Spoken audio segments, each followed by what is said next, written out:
Today on Public Eye News, the Michigan Supreme Court rules against a mandatory life sentence for 19 and 20-year-olds convicted of murder.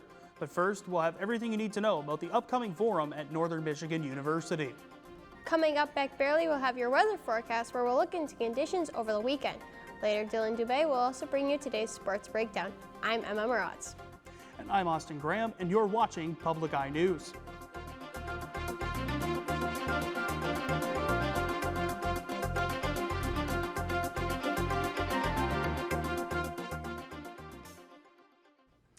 Northern Michigan University President Brock Tessman is set to host the school's winter semester forum. This comes just 3 months before Dr. Tessman's departure for the presidency at Montana State University. This semester's forum will be focused on the recent executive orders issued by U.S. President Donald Trump involving diversity, equity, and inclusion programs at colleges and universities. The forum will be held at the Northern Center Ballrooms this Monday at 1 o'clock, where a pizza buffet will be served and is free for the public to attend. And the Michigan Department of Treasury is encouraging residents to file their income taxes before next week's deadline. State Treasurer Rachel Eubanks is urging Michiganders to file before the April 15th deadline in order to potentially receive eligible tax benefits. Additionally, residents should estimate their tax liability and pay any taxes owed by April 15th to avoid penalties and interest. Those affected by the severe winter storms in northern Michigan are eligible for an extension. For more information, you can visit michigan.gov/treasury. The Portage Lake Lift Bridge is conducting test lifts this week to prepare for summer operations. These lifts will be early in the mornings and could briefly slow down Keweenaw drivers.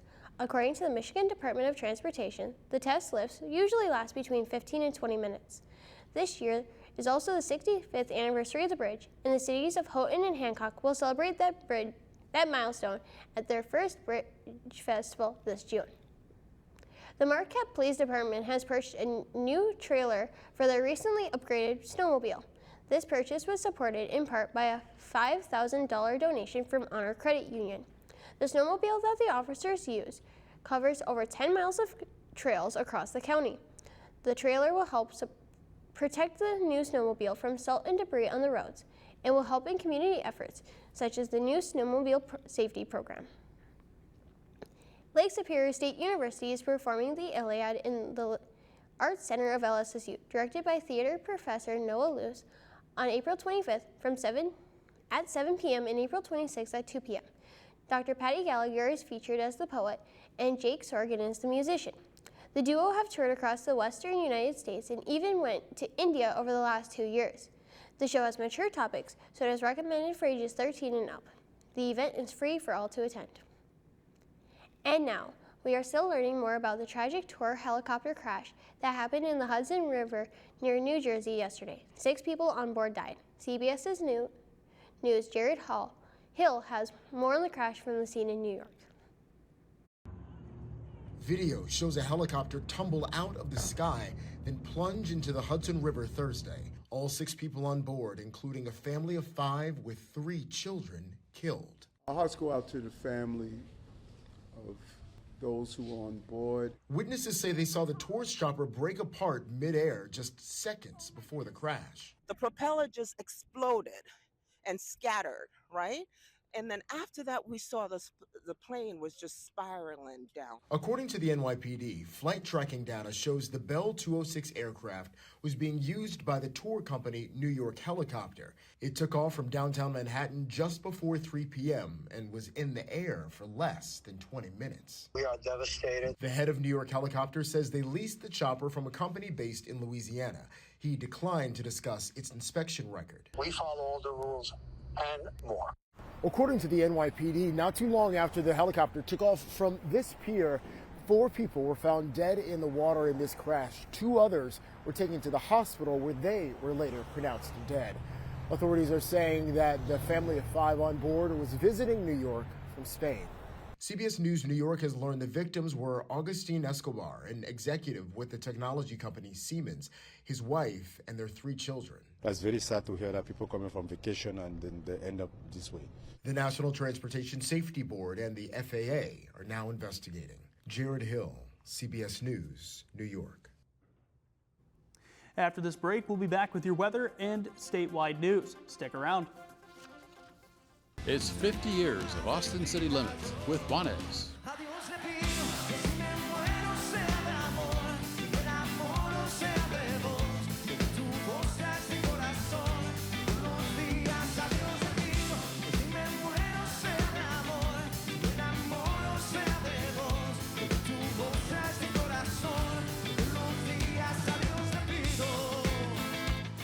Saturday night at 11, WNMU TV. Hello and welcome back. My name is Beck Burley and I'll be giving you a public eye weather report for the day. Taking a look behind me at the rooftop campus cam, it's looking gorgeous on the Academic Mall right now. Not a cloud in the sky and a little bit of student activity. But let's jump into some conditions around the UP. Starting off in Houghton and around the majority of the UP, we're looking at sunny and gorgeous conditions with a current temp of 50 in Houghton. Down in Ironwood it is 51 and partially sunny. In Iron Mountain it is 54. And down in Menominee it is 46 and sunny. Taking a look at the eastern side of our board in Escanaba, we're looking at a current temp of 47. In Manistee it is 46, and in Sault Ste. Marie it is 45. And back in our lovely Marquette it is 42 and sunny. Taking a close look at our conditions, we're looking at winds coming out of the east-northeast at 7 miles per hour with a barometric pressure of 30.25 inches and falling. And tonight we can see some partly cloudy conditions with a low of 32 and winds coming out of the south-southwest at 10 miles per hour. And our moon phase is a waxing gibbous. And tomorrow, more partly cloudy skies with a high of 55, a low of 40, and winds coming out of the south-southwest at 15 miles per hour. Looking ahead, this Sunday, things starting to heat up a little bit with a high of 50 with some rainy conditions and a low of 40. This Monday, more high temps with a current of 46 with some more rain in our forecast and a low of 31. And this Tuesday, a high of 37 with some mixed snow showers and a low of 29. That's all I have for weather. Back to the desk for your statewide news. Thank you so much, Beck, for that weather update. It's nice to see the April showers are starting to come around. Hopefully they bring some May flowers. Moving into some statewide news, the Michigan Supreme Court has banned mandatory life sentences on 19 and 20-year-olds convicted of murder. In their 5-2 ruling, the court stated that life sentences for people between 19 and 20 at the time of the crime violates a ban against cruel and unusual punishment.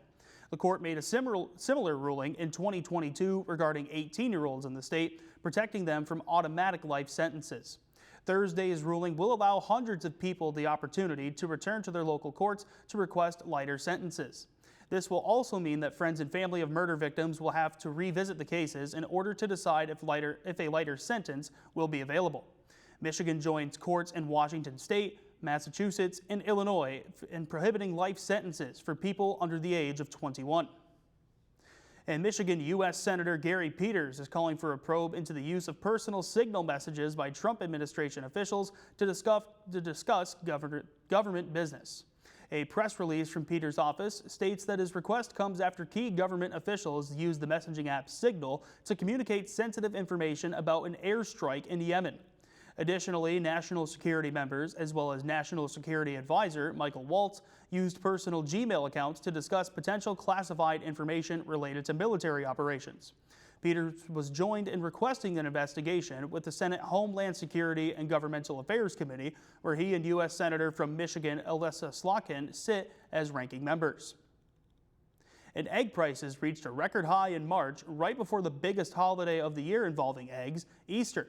On how holiday traditions may look a little different this year, Michael George of CBS News has more.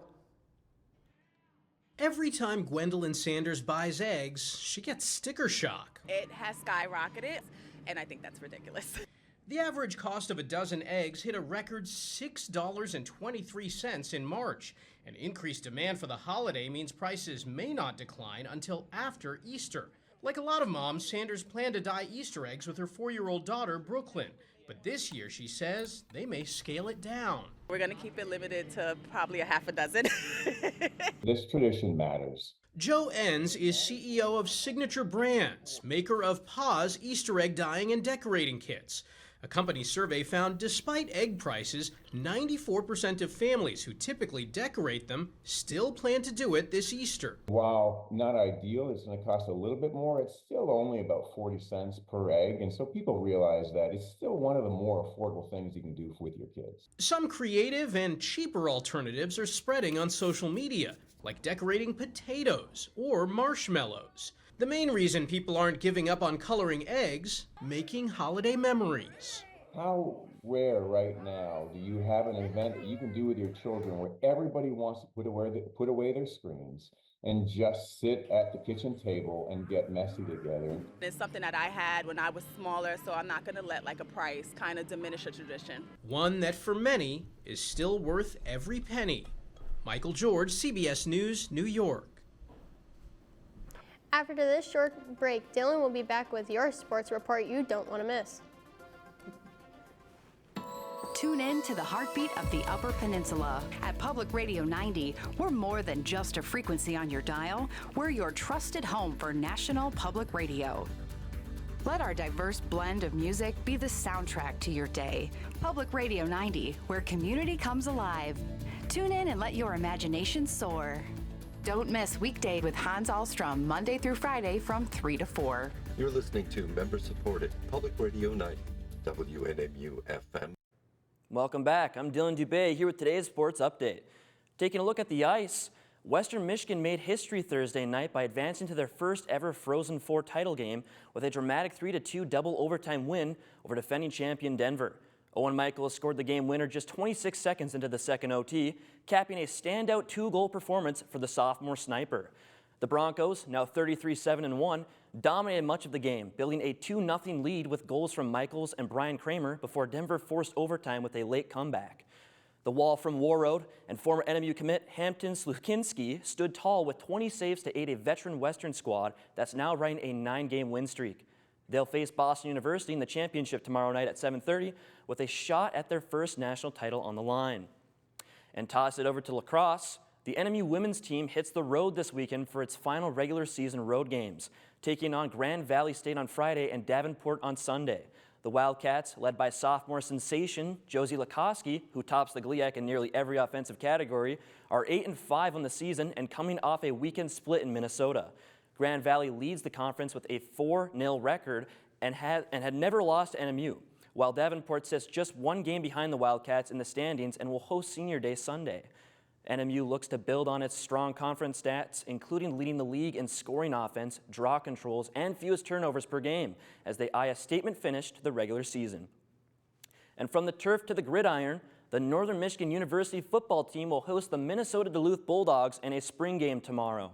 This event offers fans their first look at the 2025 Wildcats, featuring live segments with coach interventions and a unique 4-zone field format.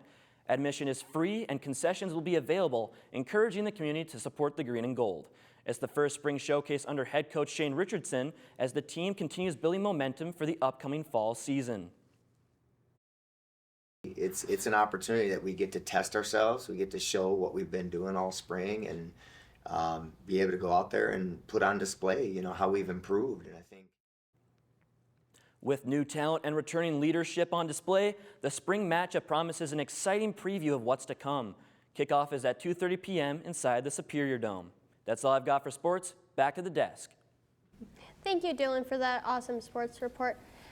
How do you feel about spring football, Austin? I'm excited to see the Wildcats get back out there and see what they've been working on, but I hear you have an additional story for us here. I do. Northern Michigan University held its annual leadership recognition banquet last night.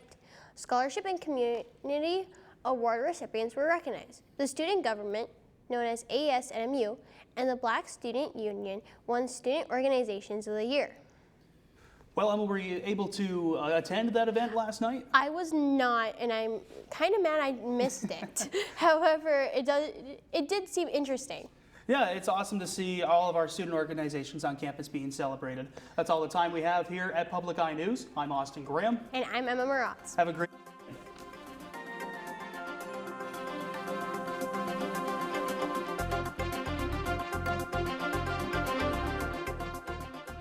The preceding program was produced by WNMU-TV, Northern Michigan University Public Television, in studios located in Elizabeth and Edgar Hardin Hall.